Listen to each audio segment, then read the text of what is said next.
Okay, so today is the 13th of June, 2022, and we'll talk about an Argentinian architect, Emilio Ambasz, who was born on the 13th of June.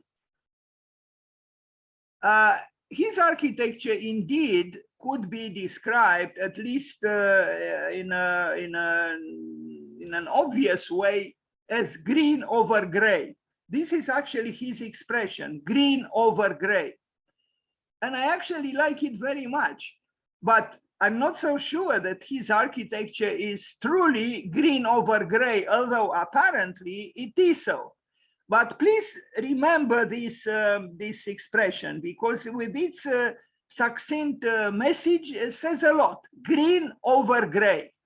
In other words, essentially, nature over architecture. You know very well that grayness and whiteness are very highly valued in certain schools of architecture, including ours. But what does it mean to bring green over gray? Well, it means to acknowledge nature with all its abundance,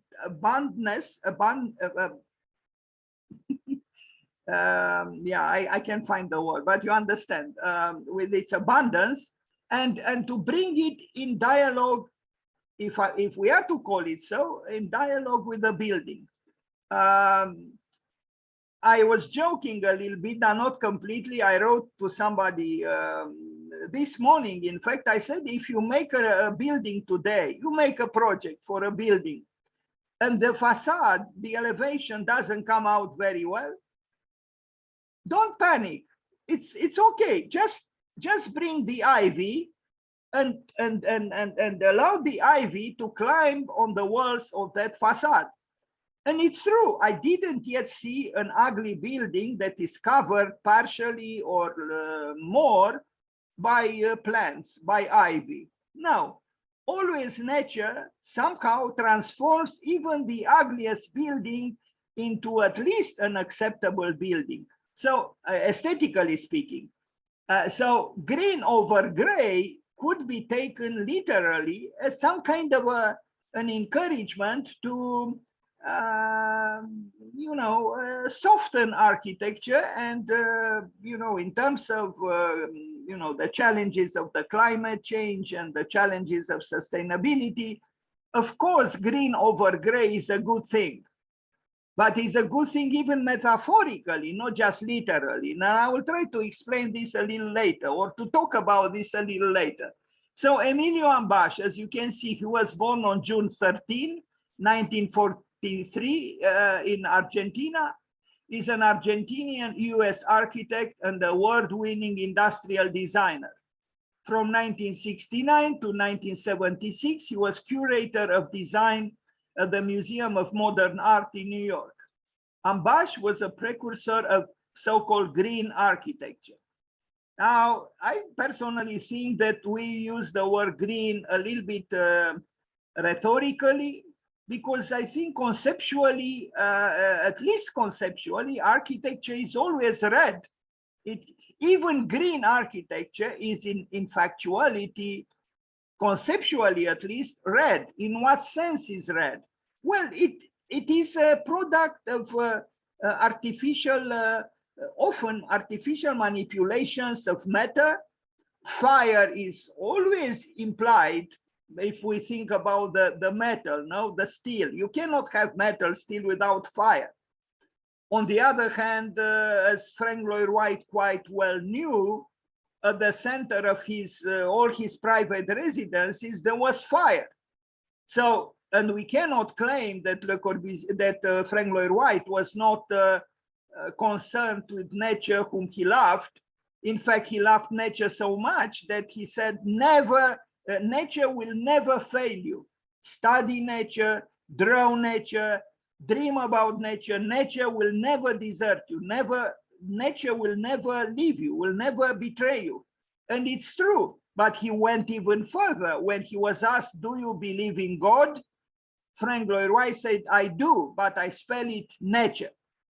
So he could have said, I do believe in God, but I spell it green.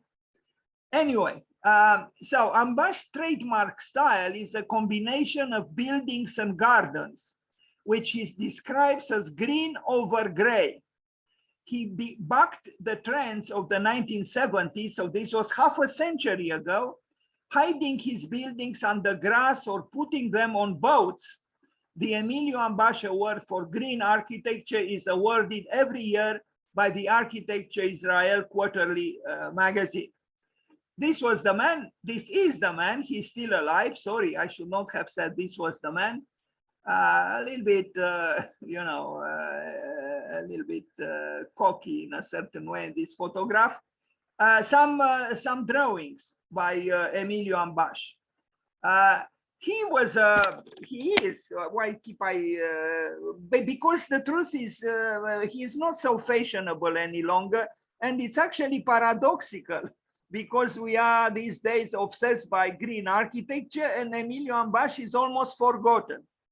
Although he advocated green over gray half a century ago. His drawings are nice, you know, graphically speaking. They are, you know, abstract. They are also illustrative, but in a, you know, concise and you know, poetical way. I guess the School of Architecture in Argentina is promoting something like this. They have many architects coming from Argentina, like Diana Agreste or Cesar Pelli. Now the leader of SciArc in Los Angeles is also from Argentina, Hernan Diaz Alonso, and so is his wife, who teaches now at SciArc. There are many Argentinians who made it, especially in the United States, and developed very successful careers. Again, architecture is poetry. It doesn't mean it is poetry written with words, like a poet writes a poem. No, it's poetry in architectural terms. You look at these drawings, you know, they have a graphic quality. They are, you could say, beautiful or nice, or, you know, they're good drawings, but they express an idea in poetical terms through graphic means. And I'm afraid you are not very encouraged in this country now to do something similar, because I think we are too much trapped by the reality principle, you know. And I remember when I showed in an exhibition in Bucharest here, the University of Architecture projects for a competition that I launched, the House of Oxymorons. I saw some students studying a project that came from Seoul, from South Korea. And I told the students that it was made by a professor of architecture. And one student looked at me astonished, and he said, "A professor of architecture? But the project doesn't have, you know, in Romanian, cote, you know, numerical notations." As if, you know, a project which doesn't have, you know, dimensions on it is not architecture. Do you see any dimensions on these drawings? I don't. But they are architectural drawings and of an important architect. So it is this conception in our country that if something is not, you know, close to what we call working drawings, is not architecture. Is this architecture? I think it is. It expresses the poetical essence of a building which you actually built, and you are going to see it. Again, I think we are limiting ourselves here and now. I'm talking about our country. In the name of reality, we reduce dramatically the field of architecture, and I don't think this is a good thing. And of course, form, that is beauty, is important. After all, architecture at its best is an art.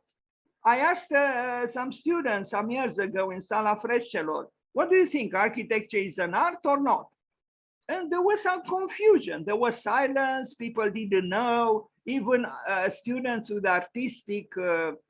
with an artistic appetite, and they told me we don't quite know. But to me, things are not too complicated. If architecture was not an art, then why is architecture present in every history of art, or almost any history of art? Architecture is there. And you take any book on the history of science, and architecture is not there. So again, why is architecture present in the pages of almost every history of art that I saw, and I saw many? Because at its best is an art. It has to do with emotions, with feeling, with symbolism, with metaphor. If we neglect these things, we neglect the very essence of architecture. It's as simple as this. You know, again, this kind of drawing would not be considered architectural where we are, because it doesn't have dimensions. Well, this one doesn't have dimensions either, and was done by a famous architect actually, and displayed at the Museum of Modern Art in New York City. Not science, art. I'm not against science. Of course, architecture is connected with science as well, with technology, with the geometry, with mathematics, with physics, of course. But it's humanistic art. It's qualities that make one exalted have to do rather with art, not with science. And I'm absolutely sure that almost everyone who entered the School of Architecture had and has, and I hope still has, an artistic soul, so to speak, artistic tendencies. You know, a student in architecture likes to draw, likes to take photographs, maybe likes even to play the violin, likes to paint. So usually architects do have an artistic soul, or they should have. But unfortunately, it seems the educational system ignores often exactly that artistic essence that exists in many students of architecture, and in times it becomes diminished. Look at this drawing. It's abstract. It's mysteriously abstract. But it is done by an architect who builds, and we are going to see his buildings. Have the courage to express ideas in architecture, even without the terror of dimensioning everything and so on. This was built. It was built very similarly to what we see here, and we are going to see the building. Now, a bank in Venice, Banca degli Occhi, in Mestre, in Venice. It's this section through the building, and here is the building. So from 2009, he built it in 2009 in Mestre, which is very close to Venice. I don't know what to say about it. It is mundane for my taste. It is a bank, but it's not perhaps the worst building ever built. And it has interesting things like here, this rift between the two, walls, slanting walls, and then the courtyard, and then the sloping roofing covered in green. And look at the purity of the drawing. Maybe in a way it is too pure if I am to express myself inadequately, but again, it's based on an idea. Some people would call it concept. It's a clear concept of something which might be a little bit actually elusive and mysterious. I don't know if a bank deserves to be idealized in this way, but maybe not. Maybe my question is irrelevant. He tried to create something so-called special, even from a prosaic function, a bank. Did he succeed? Maybe. I mean, how many banks are there in the world like this? Not many. This is by Emilio Ambasz. And it's possible when these trees grew or grow, you know, things, it's a little bit sad that they are planted so rigidly, one left, one right, almost at equal distance from the edges of this wall. But who knows? Who knows how nature evolved around the building over the, you know, 13 years since this building was built. But again, this is not a typical bank. You know, when you think of a bank, it's true, this one has a lot of space around it. It's not within a city, it's in nature, which is also rather unusual. I mean, who builds, you know, banks, you know, in the fields? Not too many. Now, a private estate in Montana, USA. This is a project. I actually don't know. I made this presentation 2 or 3 years ago. I didn't look at it again.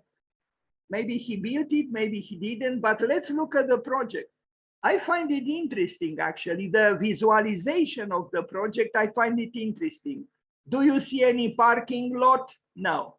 Do you see any car? No. Do you see 2 horses? Yes. Now, you know, is this Arcadia? Perhaps it is Arcadia.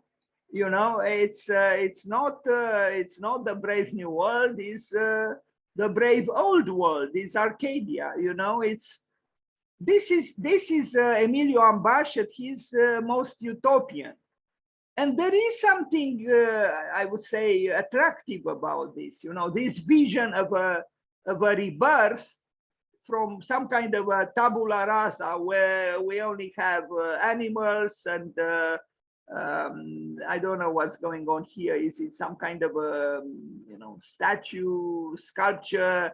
These, you know, cuts into the earth and, you know, it's mysterious. It doesn't quite look like a house, but was meant to be a house. And I'm still confused. Was it built or it was not built? It's possible it was built like this, but sometimes the renderings are so good that you could swear it was built when in fact it's just a rendering. But it's almost irrelevant, actually, if it was built or not. We look at the house that this man designed and we can comment on it. I find it intriguing because it is, on one hand, advocating some kind of a Ur architecture, you know, some kind of a primal architecture, or primeval even architecture, because of these, you know, pieces of wood that, I don't know, they are rhetorical. Of course, structurally, they are not needed, but then the culminations, their ends are in, you know, gold, you know, or covered in gold leaf or something like we have here at the top as well. So there are all kinds of, you know, provocative elements here, some precious and some, you know, rather old. Now here I'm a little bit confused because this house, it's in a different landscape than the one we looked at before. Maybe he did various proposals for an estate in Montana, which is a mountainous part of the United States, and you know, that was it. No, it was built. It was built, but I'm not sure it was built here. I guess. I don't know, or were there several buildings built? Because they look a little bit different, don't they? I don't know. I mean, the interior to me is a little bit, again, mundane and predictable. Yes, it is opulent. Yes, there was a lot of money there. Yes, there is art. Yes, there is a little tree there inside. But otherwise, the building itself, talking about architecture, is rather but this is less predictable because we see the primitiveness of stone here, abrupt as it is. Then we see the sophistication of nature, of architecture, sorry. Then we see these pieces of lumber, you know, large pieces, trunks of trees, and culminating at the top with, you know, metallic pieces which are, gold-like, or anyway, they show their artificiality quite strongly. But it is still an interesting kind of architecture. It is a little bit postmodern. It is a little bit rhetorical, but still, it seems he was concerned with the conjunction of opposites. And when you try to, like, for example, this image to me leaves me rather cold, because it's like bringing, you know, the White House into the wilderness. You know, is this kind of feeling, you know, almost institutionalized beauty, golden beauty, beauty between quotation marks. For me, this is not very beautiful. And you bring it, you know, in between mountains, or at the, you know, at the base of mountains. But still, you know, it's an architecture with a certain level of exuberance, which, you know, some might like.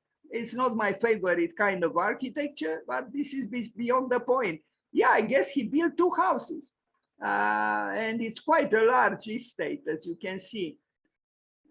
So,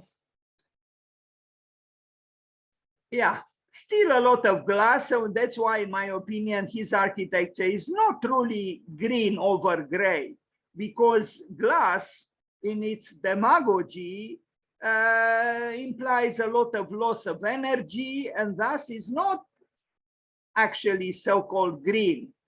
What he meant by green, he meant, you know, literal green, meaning nature, you know, ivy or whatever. This is still the project. And I guess the image is intriguing because it brings together culture and nature. You know, these animals, again, do you see any car? No. Do you see any parking lot? No. You only see some animals, the field, the hill, and then the house with some even so-called classical elements. It's still, I think, an interesting project to debate about, to even criticize, to talk about it, to reflect on it, because it's really about the tensions between architecture and nature in a general sense. Emilio Ambasz was also a professor at Princeton, and he was a spoiled Argentinian architect. But why do I keep saying, I don't know what he's doing now, but he's still alive. Cordoba house in Spain, you saw already visualizations of the project. Now we are going to see the house as built. But sometimes I'm still confused, you know, because the visualization is so literal and so close to what it was actually built, that you wonder, it is a picture of the building as built, or is a picture of the model? Like here, for example, it is the built house, or is it not? I'm still a little bit confused, because, you know, the building is abstract, and it could have been a model. And you know, today you can manipulate the image in so many ways that, you know, an unbuilt work could appear to be built. But this was built, this house was built, but it is unusual as a house, isn't it? And you'll understand even more when we look on the other side of the building. So, you know, we look at a house which doesn't look like a house. Because for us, a house is a house, and it cannot look like this. Just 2 massive walls, tall walls, you know, going all the way up to the sky. And what is this, for God's sake? You know, there are 2 stairs, left and right, going at an opening. What is this? Is it a chapel? Is it what's going on here? But, you know, this kind of architecture, which is what it isn't, and it isn't what it seems to be, is usually a very engaging and interesting architecture, you know. So again, I think the definition of architecture is very large, it's very wide, you know. It's not easy to say what is a house. This is a house, but does it look like a house? Not at all, actually. Look at this. Yes, splendid graphic images, photographic images of that stair that he designed and built. Of course, now of course, and again, art is close. Architecture is inevitably embraced by art, and it embraces art. They embrace each other. They are together. They are distinct. Architecture is not a common art, so to speak, but at its best is an art. And it's hard to contest this truth. There were great artists who were also great architects, and there were great architects who also practiced art. And I think it might be that art will save architecture. Please, if you have artistic tendencies, do not neglect them. Allow them to manifest themselves. The more, the better. This is my conviction. Don't bury them. So the house is actually buried. The true house is here under the ground, under the earth. And this is some kind of I don't know what's happening here, just to contemplate the landscape, these two stairs, but you can imagine that the experience of living in this house and walking up on this stair or on the other stair on this wall and going, this is an experience that probably doesn't leave you indifferent. So again, the metaphysical quality of architecture should not be neglected. Yes, not everybody has the money to address the metaphysics of architecture in this way. I understand, but some people do. By all means, you can take many pictures of this house, which would make you believe this is not a house, maybe a chapel, maybe, I don't know, a commemorative something, but not a house. Okay, now a conservatory in Texas, in San Antonio, Texas. Again, Emilio Ambasz. So the Lucille Halsell Conservatory is a complex of greenhouses located in the hot, dry climate of southern Texas. Unlike northern climates, where traditionally glazed greenhouses maximize sunlight, the climate of San Antonio requires that plants be shielded from the sun. Emilio Ambasz's design uses the earth as a container and protector of the plants, controlling light and heat levels by limiting glazed areas to the roof. This innovative design concept significantly decreased the need for expensive mechanical systems, thereby reducing the overall cost of the building by over 20%. I didn't write this text. I took it from somewhere. I don't know from where. And I don't even know if it's true, what is written here. But let's assume it is true. Let's look at the building or buildings. Greenhouses, a lot of glass, a lot of sculpturalness. Again, architecture cannot truly divorce itself from its sisters, painting and sculpture. If a building is sculptural, it, under normal conditions is appealing and attractive. So what he did here, he built some greenhouses in this way. He claims, or the text claims that, it's very energy conscious, or, the consumption of energy is reduced, although I doubt, to be honest with you, with so much glass. They're well done, of course. I mean, aesthetically, structurally, they are well done. And there is variety, there is unity in variety. But on the other hand, they are greenhouses, for God's sake. I mean, we are not here in the courtyard of the Louvre, like IMP. We are here in nature. This is a complex of greenhouses. The Louvre IMP didn't build a greenhouse like Emilio Ambasz built here. This is, I think, either the project or an initial phase of the project. And I like this model, you know, because on one hand, he has this upwards movement of parts of his buildings, and on the other hand, he goes underground. So there is also, there is this double movement, upwards and downwards. And I think this is a good thing.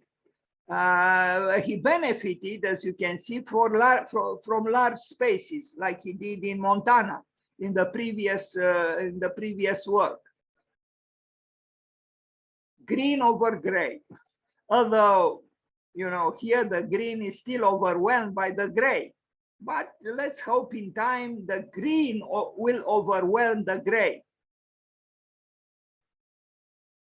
Emilio Ambasz, Argentinian architect, building in the United States, but not only in the United States. This is the site plan. There is an utopian quality in his work. And I ask myself, and I ask you who are present here, are we animated by utopian ideas when we do our projects? Of course, utopia could be problematic, you know, because utopia could, you know, estrange one from the so-called pressing issues of the time. But utopia is related to idealism. And as Stephen Hall said, and I keep repeating, remain idealistic. The soul needs the ideal more than the real. Let's say it again, remain idealistic. The soul, yes, sufletul, the soul needs the ideal more than the real. So let's not allow the so-called real to dwarf us. The ideal should still be present somehow. And without some form of idealism, I don't think you can create truly an architecture that is transcending sometimes the, at least apparently unavoidable misery of the, you know, the pressing reality.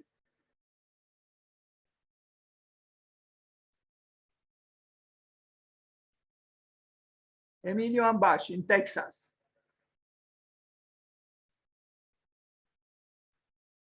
Now, did the client expect Emilio Ambasz to give him or her this kind of project? Maybe yes, maybe not.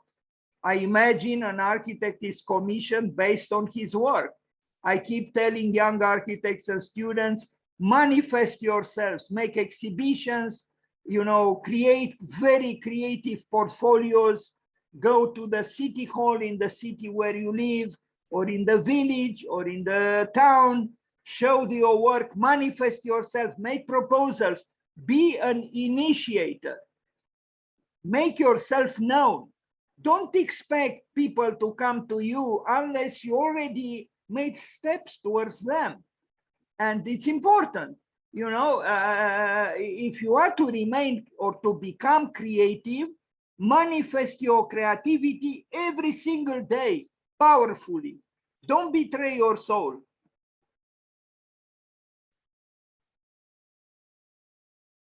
Now, the prefectural international hall, let's read about this. It's in Japan. The city of Fukuoka, Japan, desperately needed a new government office building. Yet the only available site was a 2 hectares public park in the center of town. When news emerged that this potential new structure would be located upon the last remaining green area in the city, the citizens of Fukuoka erupted in protest.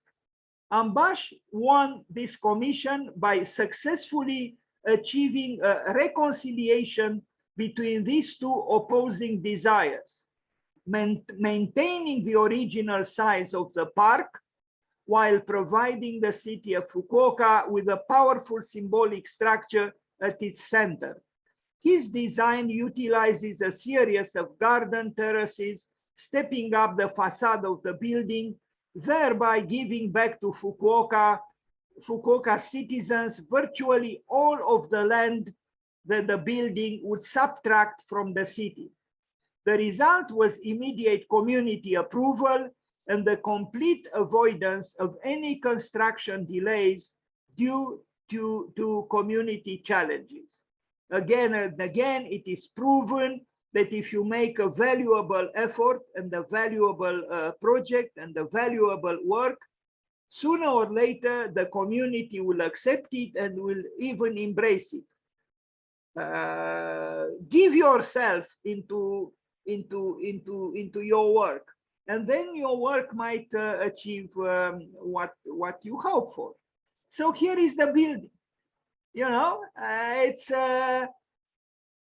he tried not to lose the green of the park that existed in the center of this town, build a governmental building.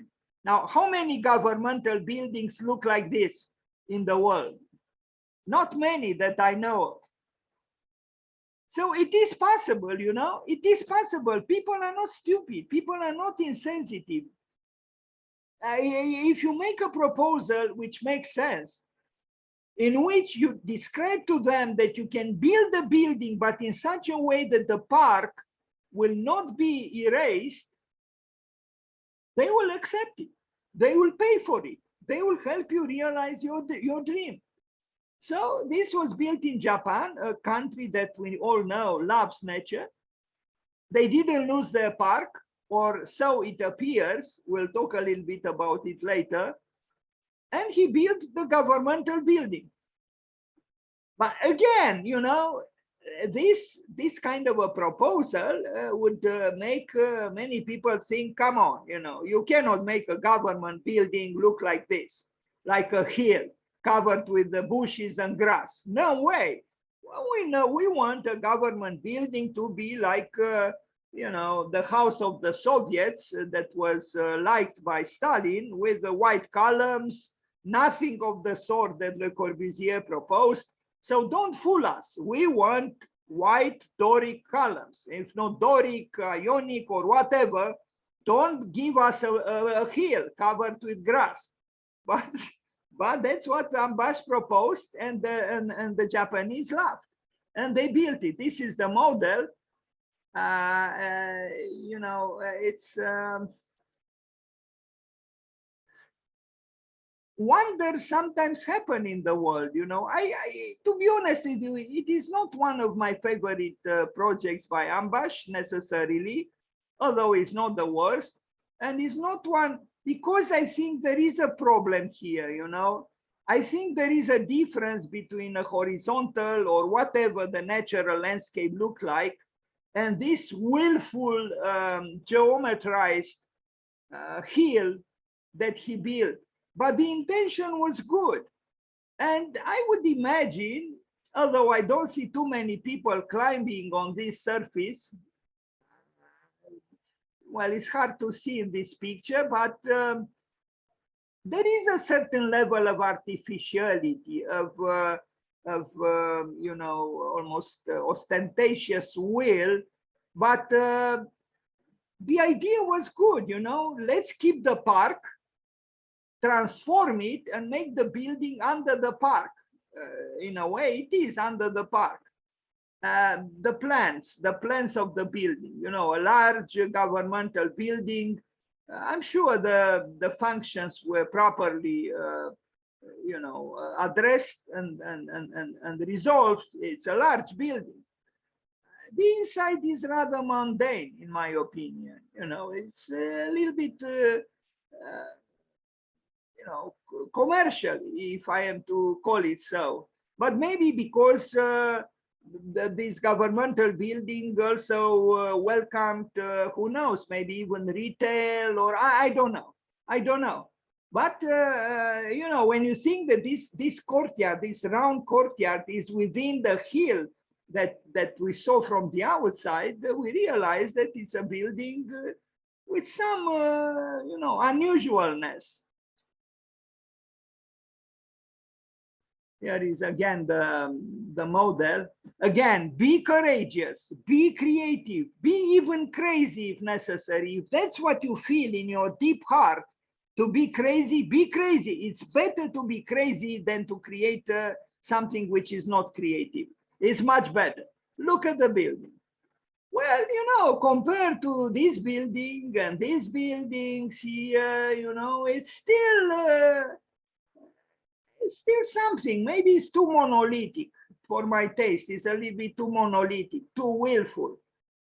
But, you know, I guess he also wanted to evoke a certain feeling of authority because, yes, it's a governmental building. I would have liked, maybe he tried, I don't know, to have it a little bit more, to have a certain fluidity, to have a certain even fragility. Maybe that was not desired. But all in all, you know, of all the buildings here, you know, and I guess this is, you know, rather well-to-do Japanese city, this building, you know, stands out, at least in terms of color, if not something else.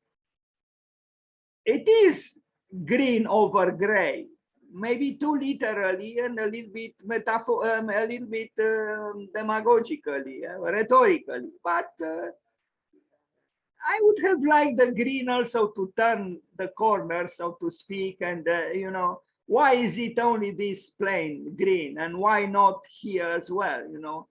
I guess has to do with dualities, and he expressed these dualities.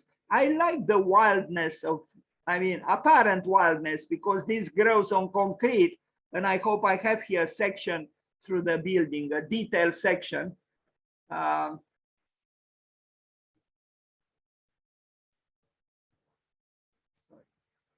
Yeah, you see here. Indeed, it is green over gray. And I'm not so sure that those bushes and the grass are extremely happy there, but I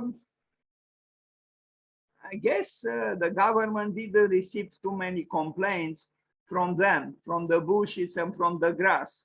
I know it sounds a little bit insensitive what I said, because of course the poor bushes and grass are not asked what they feel.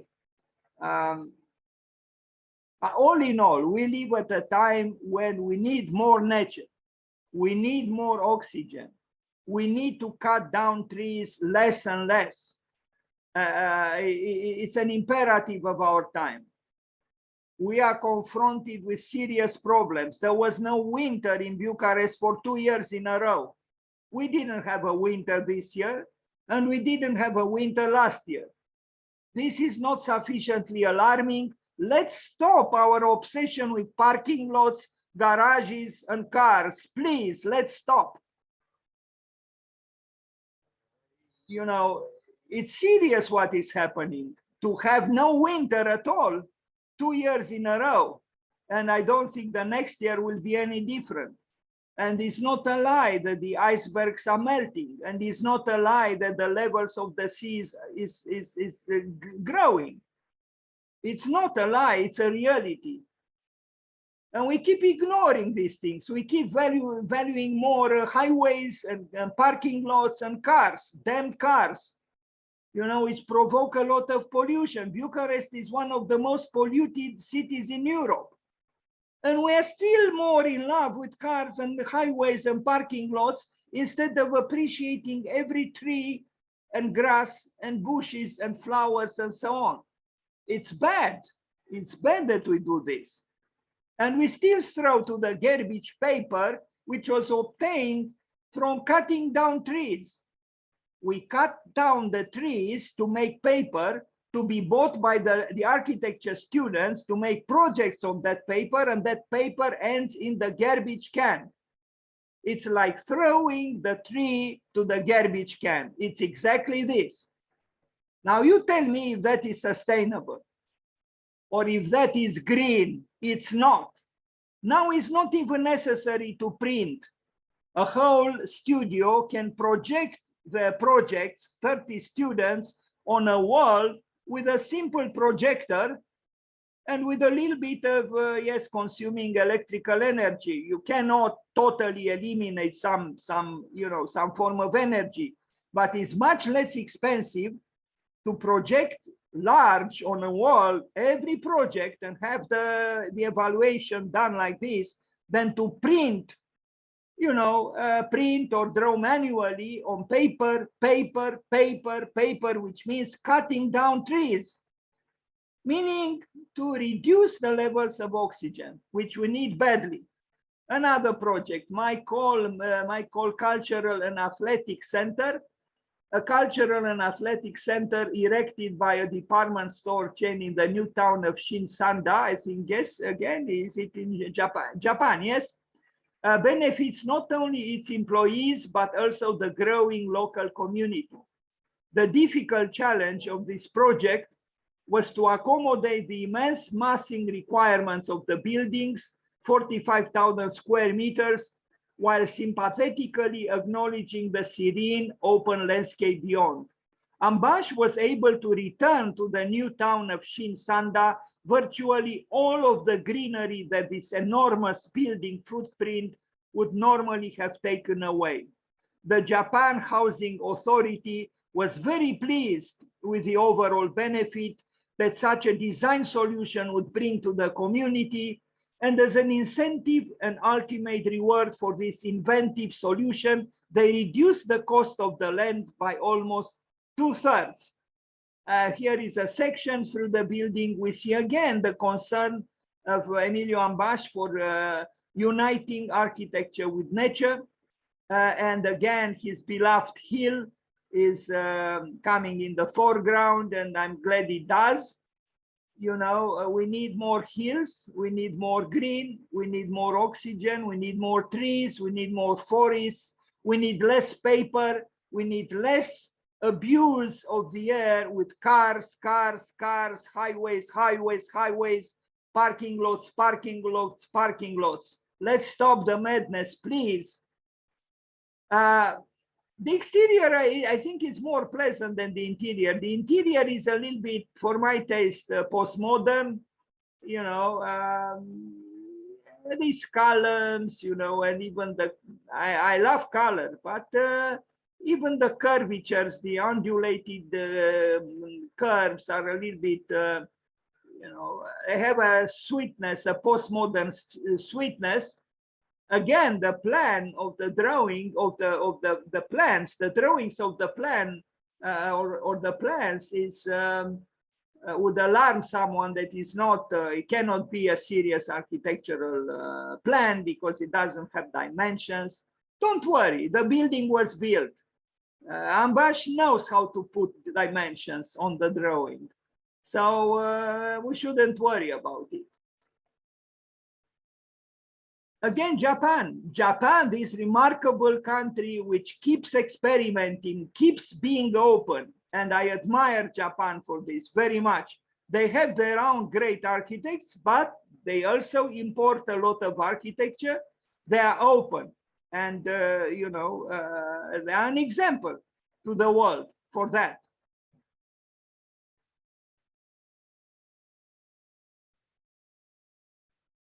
Yes, they are doing well economically, but they are doing well economically because after being destroyed in the Second World War, they understood what China understood now, that without being in the foreground or in the forefront, in the front of the technological quest, they cannot develop economically. So Japan pushed the limits, and so did China 30 years ago. Is the only way. Is the only way. You want to situate yourself in the front. You want to be up there. You want to be the vârf de lance in Romanian, right? Well, assume that the technologies of the present and the future as courageously and intensely as possible. That's what the Japanese did, and they won. This is what the Chinese did and do, and they want to. Things are not complicated. We should do the same thing here in Romania, the very same thing. Don't postpone studying digital technologies. Study them from the first year of school, 16 hours a day, as they do in Vienna. 16 hours a day, don't postpone a day.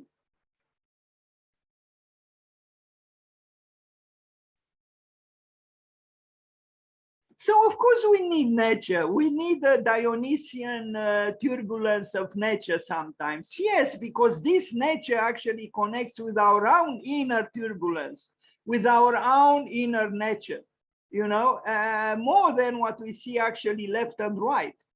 It's the exterior nature which is connected deeply with our inner nature. And maybe even mentally or psychologically, we will be healthier if we bring more nature into our projects. Like we see here, his work is, explicitly geometrical and willful, but he invites the heel to attack the building, to attack the construction or the construct of the human will. And I appreciate this. The dichotomy is maybe a little bit simplistic. It's my opinion. But look, he created this center, cultural and otherwise. It could almost look like some kind of a cathedral. No, when in fact its function is not like this at all.